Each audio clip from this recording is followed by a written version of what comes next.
Hello. Welcome to episode 8 of Just a Breezy Chat. This is the last episode of season 4. Before we take a little bit of a hiatus, I don't know how long it's going to be, but I don't know. So, today is my birthday. I took a day off from both my jobs, and I'm just celebrating turning 28. Um, so have any of you seen the show New Girl? Okay, so do you remember the scene, where Smith goes, 29? I can't wait to do that next year. I'm so excited. Yes, I'm already planning my next birthday.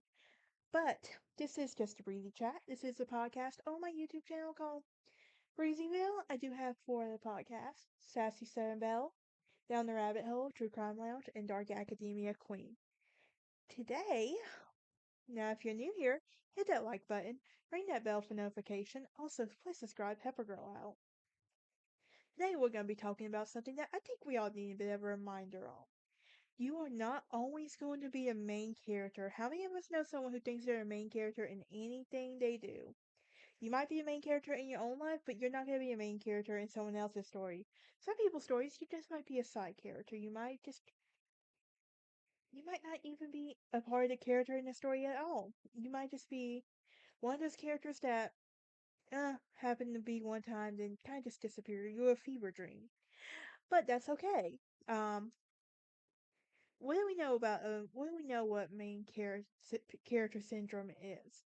Well, main character syndrome is used to describe someone who views themselves as the main character in their life story, and everything. And what are some signs of main character syndrome? That they are attention seeking behaviors, such as being loud in public and or acting dramatically, inflated sense of self, feeling like you're better than other people, a lack of empathy, not understanding other struggles, being self centered, like viewing everything through the lens of how it affects you and your life. I think a great example of this, and I hate to say it, it's going to be Christy Carson Romano. If you go back and listen to her podcast, you can see a lot of what I'm talking about. But there's also like difficulty maintaining relationships, having trouble seeing others as significant. There's over dramatizing life events. And there's also high levels of outward confidence and centering yourself in every situation or conversation. There's also romanticizing experiences or relationships, ignoring or unknowingly avoiding consequences of their actions, experience periods of cognitive dishonest, and experiencing urges to reinvent yourself. So, what do we know? What are like some? Now, I want to go over. So, since we were talking about like main character stories, I came across a few of them, um, on Reddit. So I'm gonna read some of them for y'all. But first one is an acquaintance of the family. She had a birth defect in her legs and made walking somewhat difficult. Not impossible at all, just not something she could do a lot of. She had the ability to walk and climb stairs. And I've also seen her do both. She was very awkward, but she could do it. And I mentioned that because apparently at a niece's, that her niece needed her help to see her, and as the niece was supposed to lead the ceremony, partway through, comes off stage the robes and the escort of the woman in the seat before going down. So, and well, you might imagine, the school didn't seem to be willing to accommodate this. So other family members offered to help her, but as it wasn't the attention grabbing stunt she wanted, she decided that the best way to punish her family was to seat herself by flopping down the floor and moaning and groaning as she crawled on all fours. As I understand it, her family was running along beside her trying to help her, but she ignored them, and she just did a belly crawl and made a big show of it. Yeah.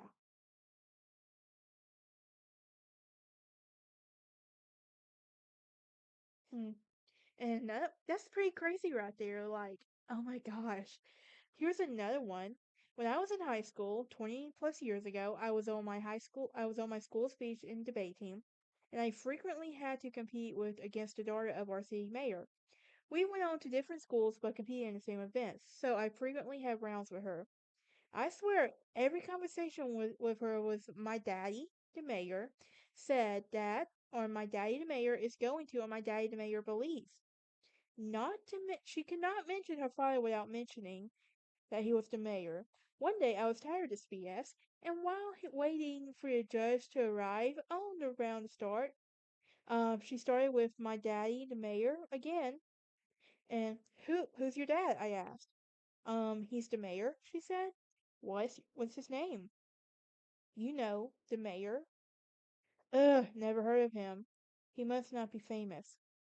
I told her head was going to explode.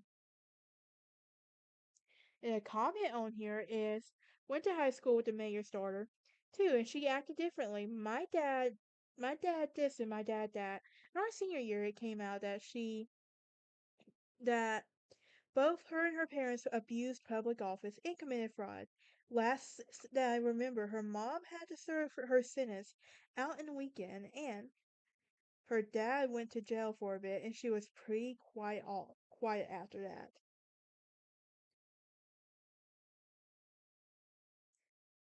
But oh my gosh, like having to name drop your dad just to get some attention—that's crazy right there. But well, so here's the thing. So when it comes to celebs with main character syndrome, I think the most common is the Kardashians and the Jenners. Really and truly, I do. And everything. Think about it. Every time you see their name has to be in the news, they have to be feuding with someone. They have to be dating with someone as a publicity stunt and everything. So I would say they're both definitely um celebs with main character syndrome for sure. Even though they try to play it off. But who are some characters with MCS? Um, and a good example would that be would be Ben from Never Have I Ever. Um, so another another example of that would be Erica from Stranger Things. Um, have not seen the show Stranger Things and Never Have I Ever, so I'm not gonna lie. Next, we have my favorite character of all time from Gilmore Girls. It's not Worry. Trust me, she has main character's energy, and it showed, and it took a deep effect on her for sure. But Paris is on this list. Because when it comes to Gilmore Girls, Lorelai was definitely the more outgoing and titular mother-daughter combo. But when it comes to taking control of situations, who did it better than Paris? And from the moment Rory arrived at Chilton, the two were already enemies who eventually did turn to friends as well. But we also felt like we were watching Rory's story with Paris as her sidekick, and it was far from the way Paris acted that Rory was the one interrupting her narrative. Next, we have this one should be pretty obvious. I think Hillary from The Fresh Prince um is has definitely has main character energy. Think about it. She's spoiled. She lives at home. She basically shopping, and she the only thing and she embodies everything we love to hate about characters who are rich and conceited. She's vain, spoiled, and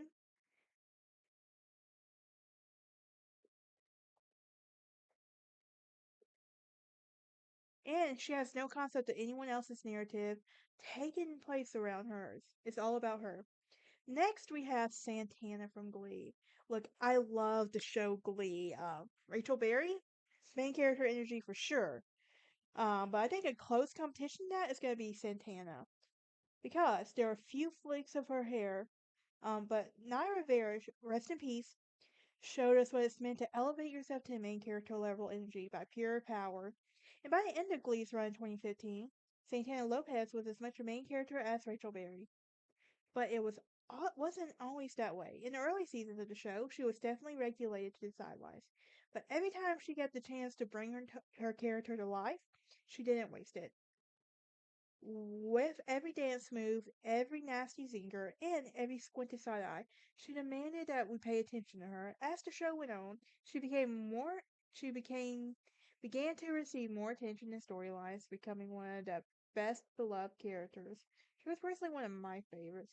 Rachel did get on my nerves, especially like okay, so whenever she did lose Finn, rest in peace, to his character as well. I forgot the character Corey. Rest in peace to Corey Monteith. But like I don't know, Rachel was just insufferable. She was one of those girls that I would have avoided in high school. She reminds me of Pick Me Girl. You know what I'm talking about? But next on our list we have Rogelio from Jane the Virgin. And I think we know where we're going. He is the father of Jane and the grandfather of Rogelio. He is the father of the of her boy and everything else. But like he has main character energy. His heart's in the right place. Let's go ahead and clarify that. But he has also has tendency to make everything about him. Whether it's his daughter's wedding to the birth of his grandson, the host of other life events, you can bet Rogelio is the most important one in the room. Let's talk about some shows that have with main character syndrome. New Girl, think about it. Jess is the best example, I think, in the earlier seasons with main character syndrome. Like in the later seasons, we realized that she is not the main character, most important character. But and I love the relationship in New Girl with Cece and Winston. That will never get old. That's the friendship I don't think anybody saw coming, honestly. But Jess did give main character's energy off whenever the show first aired, and I love New Girl. I just kept on binge watching it. I love that show like crazy. Gilmore Girls is another great example. Think of Rory. She was always telling the story from her perspective, and we got to see her eventual downfall. And I think that's something we can all relate to. But she was also this is what happens when you're constantly the main character, and there's no she couldn't handle rejection well at all. Then there's Emily in Paris. So I've only seen bits and pieces of this show.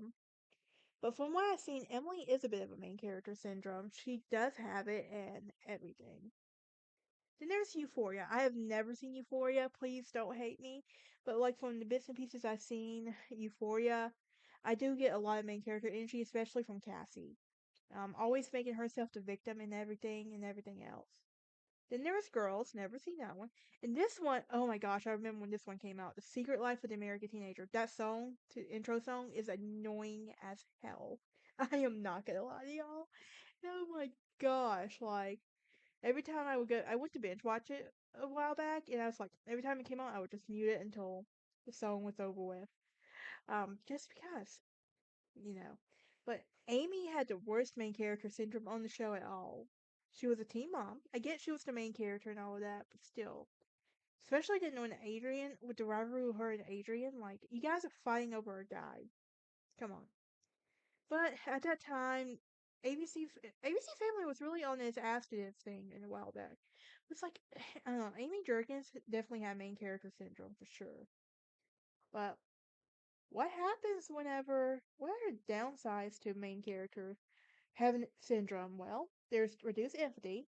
It's basically like people with main character syndrome, they can only see the world through the lens of how it affects them, which can take its difficulty emphasizing with others. There's also damaged relationship. People with main character syndrome may also be preoccupied with their own needs and accomplishments, making it difficult to support others' emotional experience, and they also may have trouble seeing others as significant, which can make it hard to maintain genuine relationships. And there's the inauthentic relation behaviors, and people with this may engage in attention-seeking behaviors as well. But that's it. I'm gonna celebrate the rest of my birthday now, but I will see y'all next season. And then we'll be back with more topics. Now that we're all caught up with where I'm at with my life, I can't wait to see where we go from here. Y'all have a great day.